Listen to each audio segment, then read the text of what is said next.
Welcome to the third episode of Kalen's Lens Unscripted and Unfiltered. I just want to start by saying thank you. Thank you to every single person that has supported me on this journey, that has supported me in creating these podcasts, provided feedback on ways to improve, and little tips and tricks on how to make this experience even better. You guys truly mean the world. And if you haven't already, please like and subscribe on whatever platform you are listening to and keep the feedback and keep everything coming because I truly, truly want to learn how I can make this podcast even better and create such a surreal experience for you listeners. Today's episode is focused upon mental health. I think it's such a taboo still in society, especially as students at uni, as students in general. Nobody really wants to talk about mental health and the real troubles that we are facing, as there is an epidemic in my eyes of mental health struggles by students who are just struggling to survive, struggling to cope with the overwhelming pressure that uni life faces, being thrown into the deep end from day one. Is like nobody really wants to talk about it. Nobody wants to acknowledge it and say, you know what, look, these events are happening. These events are happening to people around us, and we don't know because a lot of us and a lot of people hide it because it's so easy to hide. It's so easy to not communicate. It's so easy to say, you know what, I'm okay, I'm good, when in reality you're not. So the first thing I really want you to think is, what feeling are you feeling? And be honest with yourself. Are you actually acknowledging the feeling that you are feeling? Is that you're feeling sadness? Is that you're feeling happy? Are you feeling nervous? Are you feeling a mixture of feelings? What are they? And acknowledge them. Acknowledge that you're feeling that feeling. Because it's okay to feel happy. You know, it's okay to feel sad. It's okay to feel nervous and overwhelmed. And it's okay to feel pressure. And I was in that position last year, going my entirety of my first year was crazily, crazily awful. Freshers Week for me, and I want to take you back all the way to the start, was not the experience I thought I was going to have. I went into Freshers Week thinking I was going to create so many friends, I was going to go out, I was going to do all these things, and I had all these high expectations, and that quickly simmered. I didn't go out partying, clubbing, doing any of that during my first week, which was odd because I kind of thought I was going to be doing that. I went to Draper's, which is like my campus bar, and I did that once on a Tuesday night with one of my close friends who was my flatmate at the time. And we were going to go play pool and just see what was going on. And I left after 30 minutes. And the realization was, is I was so antisocial. Like, I didn't know how to communicate. I didn't know how to speak to people. And I was stood there around the pool table and I didn't acknowledge one person once. I didn't interact with anyone because I was like, all the people that have been in my life have been in my life for years upon years upon years, and I really just didn't know how to create friendships. And that's like the start. Like, we don't know how to create friendships because everyone that's been in our life has been in our life for years upon years. And so it's so weird communicating to all these people. And so that entire week I was just trapped because I didn't make any friendships. I became so trapped in that voice that was in me. I call it my bitch voice. That voice that criticizes you, that comes at you about every single flaw within you. That isn't even a flaw because none of us are flawed. Like, we have no flaws. We allow that voice to take over to tell us that we have a flaw, but we don't have a flaw because we're all unique in ourselves and we are all perfect for us. And so that's the first thing, is like, if you have that voice is gonna be there. That voice is gonna control you. And this podcast will delve in to the steps that I took to really let that voice marinate, let that voice simmer down. And so that week was terrifying. And that week kind of led to my entire year turning tits up. I didn't go out. Did I interact? Did I actually? No, I did not. I didn't interact with anyone. I sat so nervy in my first lecture that I didn't speak to anybody around me. I didn't start a conversation because I just didn't think I had to. I thought, you know what, everyone else is going to do that. No. Because the reality is so many people are thinking the same thing that no one starts the conversation. And I was one of them. I didn't start the conversation. And so that was like awful of an experience. That entire, because that kind of set the undertone of like creating friendships for the rest of the year because I just didn't know how to, so I didn't make them. I didn't form any deep and friendship until after I went through every struggle that I could possibly have gone through, you know? And that sort of cycle leads to a really, really dark place. It leads to people being depressed. It leads to people having anxiety. It led to me having depression and anxiety and suicidal idealizations. And I want people to know that is the reality that so many students are facing because we are not taught like how to create friendships and how to communicate. You know, we're just given the same group of people, so we're kind of with the same group of people throughout the rest of our lives. It's so no, and then you have all the other pressures. Lo and behold, just friendships, finances, your studies, your lectures, your family, your relationships. God forbid, I'm not even in a relationship, but I could not imagine having that struggle to contend with last year. But just every single like possible thing that anybody could think of at 18, you're thrown into the deep end of then you have to like learn how to do all the things of cooking, cleaning, washing, drying, you know, doing your own laundry and, you know, sweeping, picking, transport and accommodation and everything. Like everything is like now you're responsible. Change of a day. One day you move to uni and everything changes. And it's so scary because like you have all these things to deal with and you have all these things that are going off in your life and you just don't know how to cope. And for a lot of people, the coping mechanism is to isolate themselves. And I did exactly the same. I isolated myself through like the entirety of winter, throughout the entirety of most of spring. And it led to a really, really dark place. A place of where I was depressed, a place of where I was still showing up to work and I was still going to seminars, but just a place of where I skipped lectures, which was so odd for me because I was like so prioritized 100% attendance. I was that kid. But I was just trapped. I was trapped within me because I didn't know how to make friends and communicate. I didn't know how to interact and do all the things that you're told to do or to do, you know? And a lot of it was to do with this voice, I think, for me. And it was this voice that was in my head, and I always refer to it as my bitch voice. It's this voice that compounds every little bit of scrutiny you have faced growing up. It is this voice that is like throwing all the insults you've ever been given. For me, it was like that voice that was telling me, well, if you interact with that person, they're going to mock you for all of these things, all of these traits, whether you've got big ears, you know, your monobrow, your voice, your hair, your skin color, you know, they're not gonna want to be your friend. And the reality is for a lot of mixed race people, is like, and I credit Shakira Khan for bringing this to light in We Need to Talk Now podcast, but you're not white enough for the white people and you're not Asian enough for the Asian people. And I couldn't agree more. It's like it's so hard to fit in because they don't deem you white enough and they don't deem you Asian enough.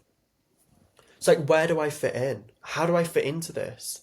You add that voice to that pressure and it explodes. Like your entire life explodes. Like for me, I became trapped in the listening to that voice and that voice was on repetition day in and day out. And it became lonely and isolating. And it was the hardest thing I had to go through was allowing that voice to take over. But it's also, I couldn't control it. And you cannot control it. you cannot control that voice taking over because it compounds you and it makes everything within you and your space and everything go smaller. And no one speaks about having that voice. No one speaks about the emotions of all the pressure added with that voice and how it's just become so overwhelming being at uni alone and not having anyone to talk to, like your family. Because, yeah, they're on the phone and it's easy to just say, yeah, I'm okay. So I want you to ask yourself, is that voice there? And is that voice beginning to take over? And if it is, then you have to take the steps to focus upon yourself and finding peace and clarity within yourself. It was like I was having anxiety attacks. I was, you know, crying myself to sleep every night because I became trapped within me. And it wasn't until I took those steps and entered a I was in a dark place of having suicidal idealizations. I remember one Monday night, I went to my room, locked myself in my room, locked myself in the bathroom, put myself into the bath, and was prepared to just end it all. And it wasn't until I reached out to a parent, I don't want to cry, that everything in my life changed and everything had to change for it to get better. And so I really want you guys to realize is that I see you, I hear you, and you are not alone. So going through those events changed my life.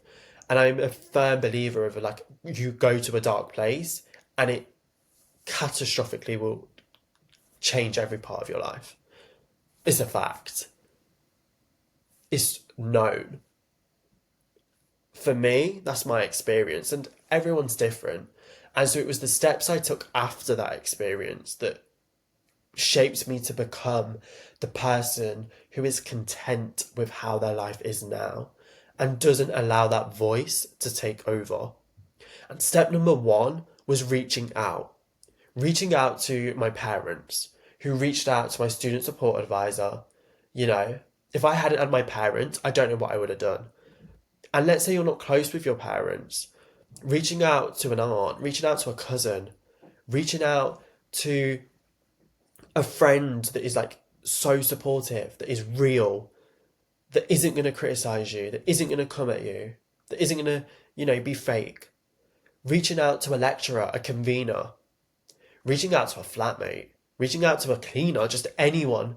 Please, please, please just reach out because it will save your life.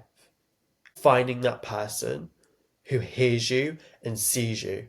And if you haven't got that person, I'm here for you.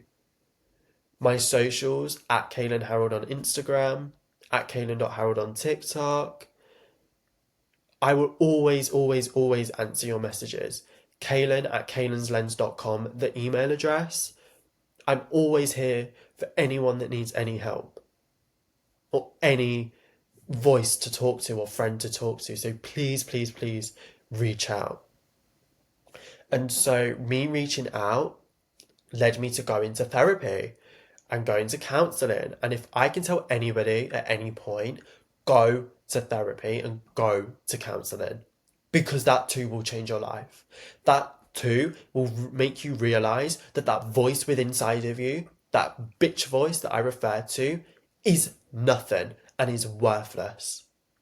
Because everything that that bitch voice has on you is based on what everyone has thrown at you. Every piece of bullying, every piece of criticism that has ever came your way, that is what that bitch voice has created. And going to therapy allows you to see all the different things that have added up over your life that have created that voice and is why that voice has now become so powerful. If that voice is powerful, that voice is dangerous. And it's about what steps you can take to ease the pain. Is to ease that voice and calm that voice and manage that voice. And for me, one of those steps was therapy, was really unlocking the things that had led to that moment, the things that had led to those events. Had I not have done that, I don't know where I would have been, because it led to so many mental unlocks. It led to so many realizations of I have lived my life this way because of that insult, because of that experience. And so if I could tell anybody at any point in their life, at any age, going to therapy. And alongside it, as someone who suffered and suffers on a day-to-day basis with social anxiety, cognitive behavioral therapy really, really allowed me to start doing things that I love to do again. Like, I love going for food, and I would never go for food at a restaurant. I would always get a Nando's, I'd always have a takeaway, and I'd always take it home. And it wasn't until me and my therapist ranked from 1 to 10 what are my nerviest things. And around 5 or 6 was going to a restaurant. And so it was building up the steps to face that fear of just sitting in a restaurant alone. And so I did it. I went to Nando's, and honestly, that was the best Nando's I'd ever had, because it wasn't like in packaging. It was like just made, and it was fresh, and it was like, oh, it was delicious. And so the reason I'm sharing that experience is, as silly as it might sound, but realizing and taking those steps of realizing what actually fears you and building the confidence and courage through smaller interventions allowed me to build the courage to do something I loved. And it was a slow progress. It took weeks upon weeks upon weeks, months upon months to get to those points. And so, if I could tell anybody at any point, therapy is everything. Therapy allowed me to calm that voice. It allowed me to see that that voice isn't reality and that no one's judging me. It allowed me to now even like look, like I came to like this new accommodation for in my second year, and not one person ever said anything about any of my flaws that I thought I had. And that realization to me was like, it works, because that voice is now calm inside of my head. That voice exists, and I see that voice on a daily basis. But that voice doesn't control me.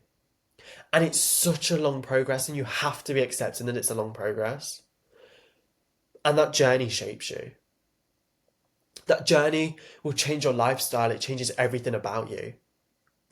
And it's taking those active steps of reaching out, speaking just to one person, going to therapy, can catapult your life and really, really allow you to begin to respect life for what it is and experience new things. Like, I went to Budapest solo, and that was number 10 at that point. It was beyond nervy, but it was the best experience I ever had alone. I went alone, and I learned so much more about myself. So, and as well, like solo trips, if you have the ability to do it, do it. I'm very, very fortunate that I had built myself into a comfortable financial position to be able to do it. But do it. I did it really, really cheap, and I can't wait to delve into that next week on how I did it, what I do in next week's money episode. But having the ability to take decisions and make decisions that are for me and not for anybody else felt like the biggest investment I could make. Because had I not done that, again, I don't know where I would be. I don't know how confident I would be now. You know, confident enough to be so outgoing when I was at my first store, you know, with the company I work for, being so outgoing, speaking to my flatmates, you know, being so outgoing, speaking to friendships and reaching out to people, and, you know, signing up for all these events and doing these things and creating structure and routine, you know. I wouldn't have been so outgoing doing all these things had I not taken the steps to just invest in myself. And that's where it starts, is the investment within you. The investment to be like, I don't want to live my life like this. And it takes one day to create a small habit that changes everything. 66 days to build discipline. one day to change it all. One decision changes everything. And for me, it was like time blocking became so key. If I could tell any uni student to better manage your time, is to time block. And by time blocking, I'm saying get a Google Calendar, get your Apple Calendar, have it on all your devices so it's easily accessible, and literally time block what you're doing every single minute of the day. When you're going to have your dinner, when you're going to have your lunch, when you're going to do your lecture prep, when you're going to do your tutorial prep, when you're going to actually attend the tutorial, when you're going to go to the lectures, when you're going to listen to that podcast. For me, that's what I like to do. Or for you, it might be when you're going to play football with your friends, or when you're going to go to the cinema or the theatre, when you're going to go to bed, when you're going to do your evening routine if you have one.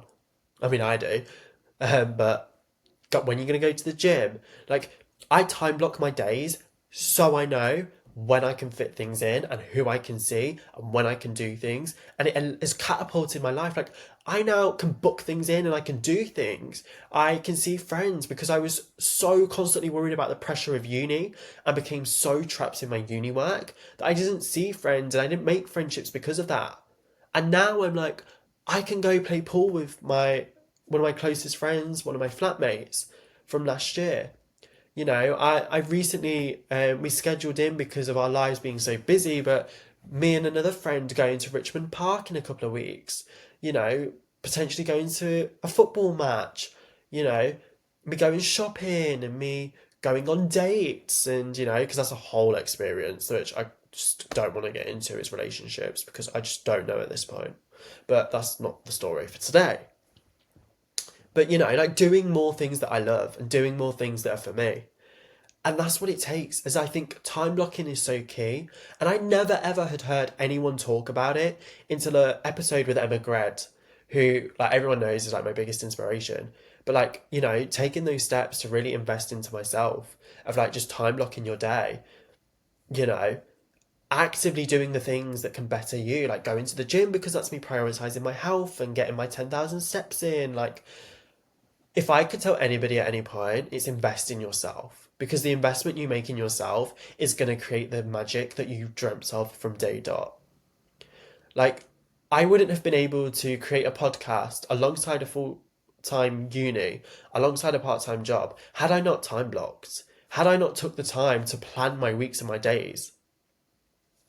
And that's like the incredible thing is like because I've took the steps and I've gone on the journey of really finding what it is that actually inspires me and makes me happy and makes me feel a certain type of way because I've done those things and I've went on that journey to realize why that voice controlled me so much and how to have calmed that voice and the steps I take daily from waking up early, going to the gym, going outside, from journaling, from meditation to reading, doing the things that invest within me has allowed that voice to just be managed and calmed. Taking omega 3, taking vitamin D supplements, magnesium an hour before I go to bed, like doing the things that actively invest within me has allowed that voice to just simulate.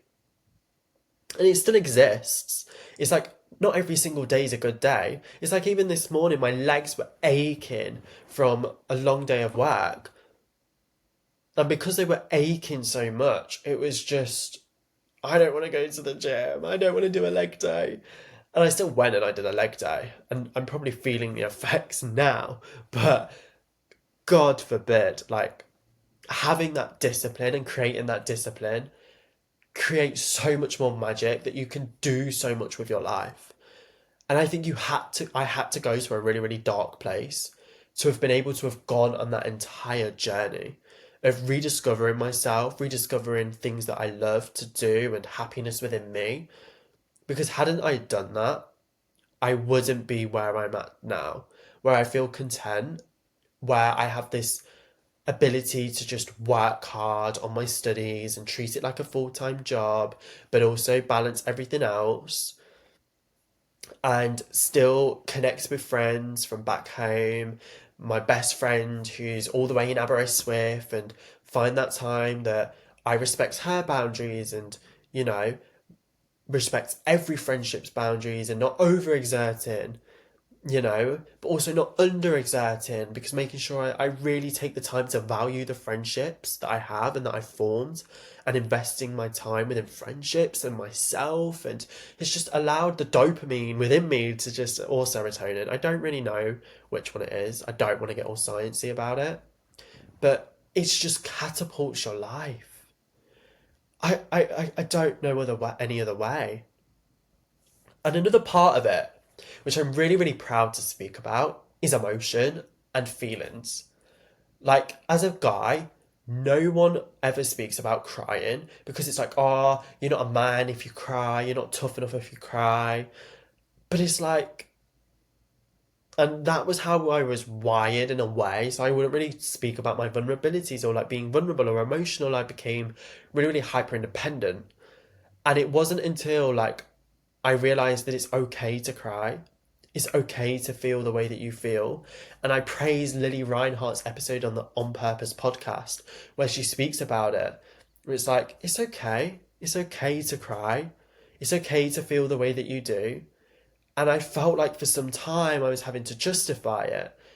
And that everyone was like, so why?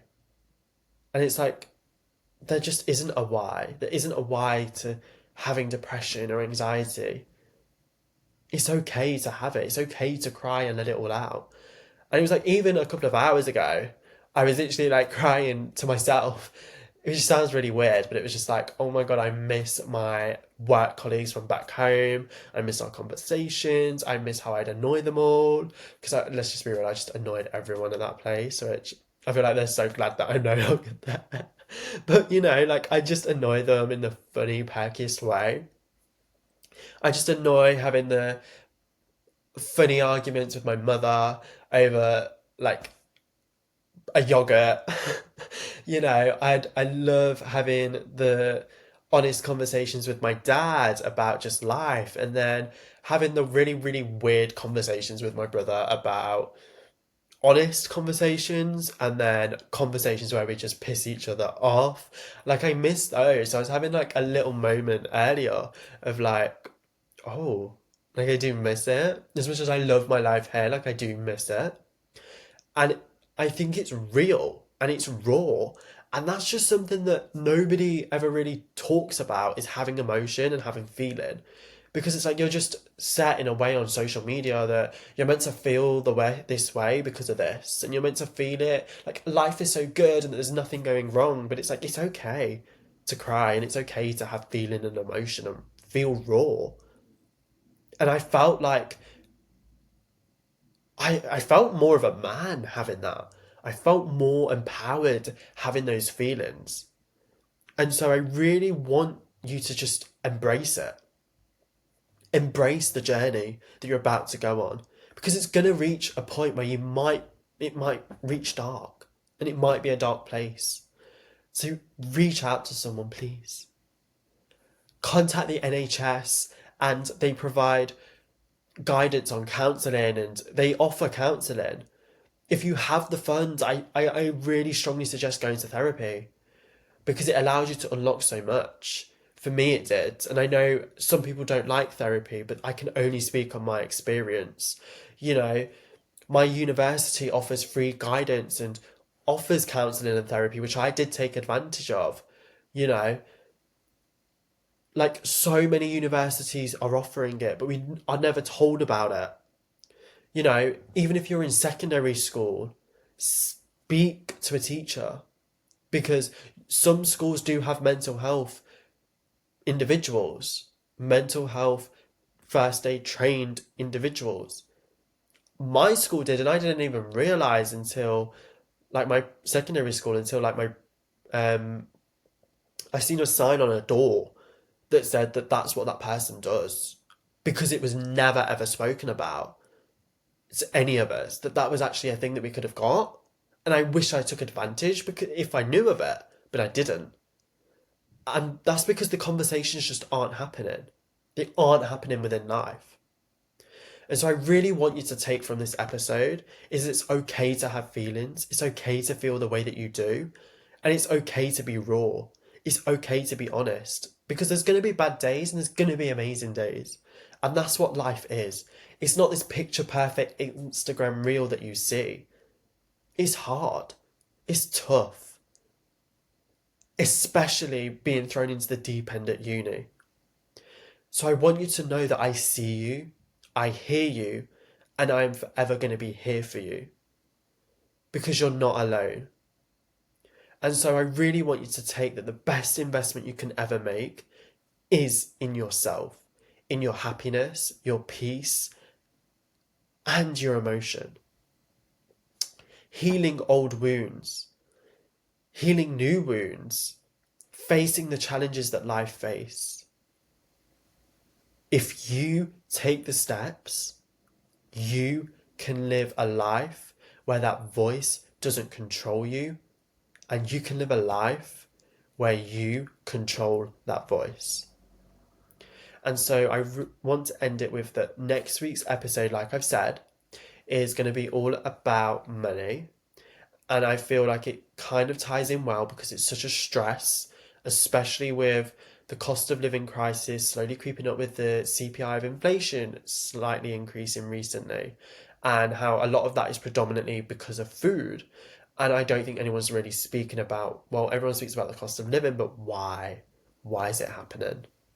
And so I really want to delve into money and some tips that I've learned that's made me financially secure, financially independent at uni.